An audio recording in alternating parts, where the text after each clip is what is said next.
Finally, the last thing I would like to point is that venturing in a new path, the Magi demonstrates transformation through faithful obedience. Verse 12 says, "And being warned in a dream not to return to Herod, they departed to their own country by another way." After worshiping Jesus, the Magi received a warning from God in a dream not to return to Herod. They responded without delay, choosing obedience over convenience or safety. Instead of taking the familiar road home, they traveled by another route. This decision reflected more than a change in travel plans. It revealed that their encounter with Christ had brought about a deep transformation in their lives. The story of the Magi shows a clear spiritual progression from worship to obedience and then to transformation. Their reverence for Jesus did not end with gifts and homage. It compelled them to act on God's revelation with faith and courage. By choosing God's instruction over Herod's command, they demonstrated discernment and loyalty to God. True worship, therefore, is always expressed through faithful obedience. The key truth of this passage is both simple and challenging. We cannot genuinely encounter Jesus and remain unchanged. A real meeting with Christ always redirects a person's life. Worship that is authentic reshapes values, priorities, and decisions. Obedience becomes the natural outcome of a transformed heart. This truth carries clear implications for believers today.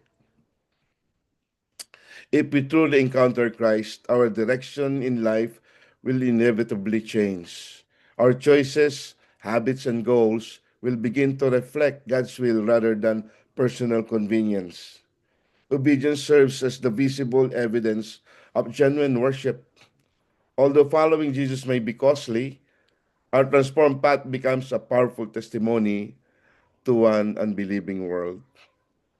We are called to be Christ's witnesses, not silent believers.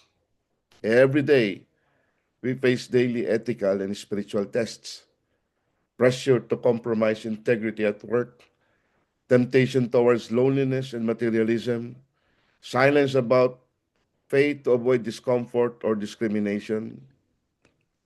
Like the Magi, choosing God's way may mean refusing dishonest practices, choosing faithfulness in relationships, living as a visible Christian witness in the workplace.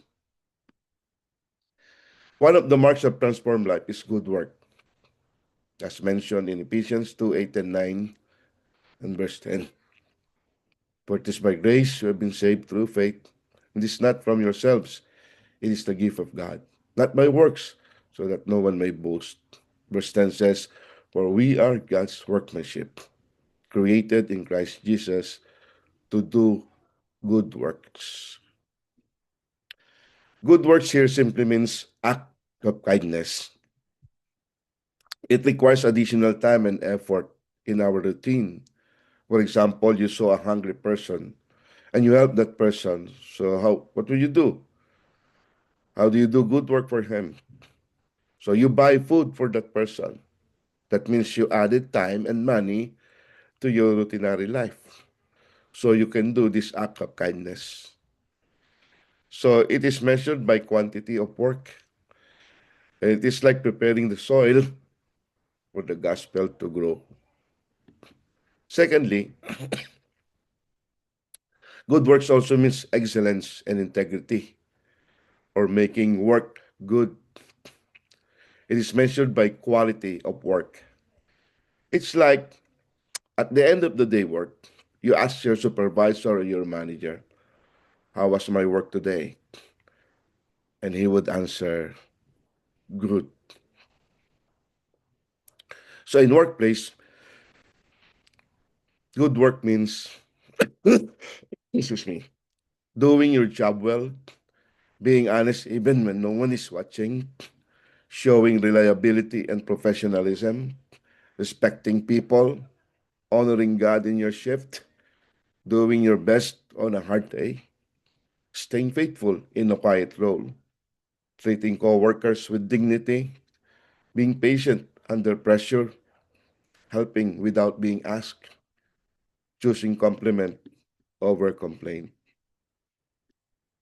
Soon, people working with you would notice your peace, your joy, the way you perform your tasks. Soon, they may ask why you live differently. And then you got the opportunity to share your faith. Your work now has become your testimony. Now, applied to our personal and family life. If you would ask your spouse today, how was I as a husband? How was I as a wife this year, this month, this week? How was I as a parent?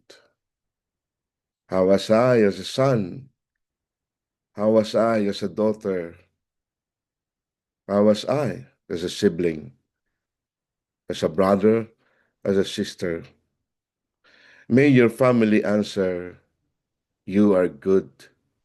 You are a good husband. You're a good wife.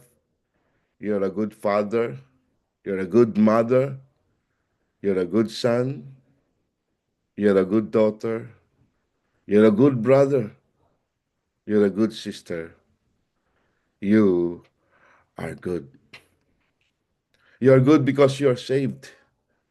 You are saved means you are transformed. You are transformed, therefore, you can continually, faithfully obey the Lord.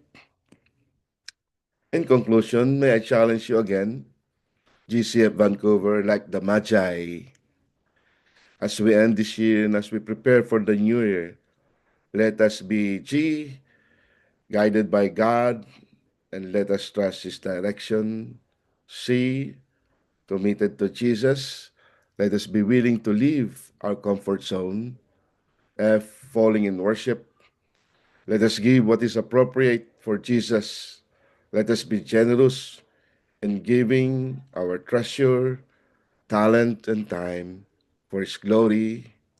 V, venturing in a new path. Let us demonstrate transformed life through continued obedience. Again, Merry Christmas and Blessed New Year to everyone.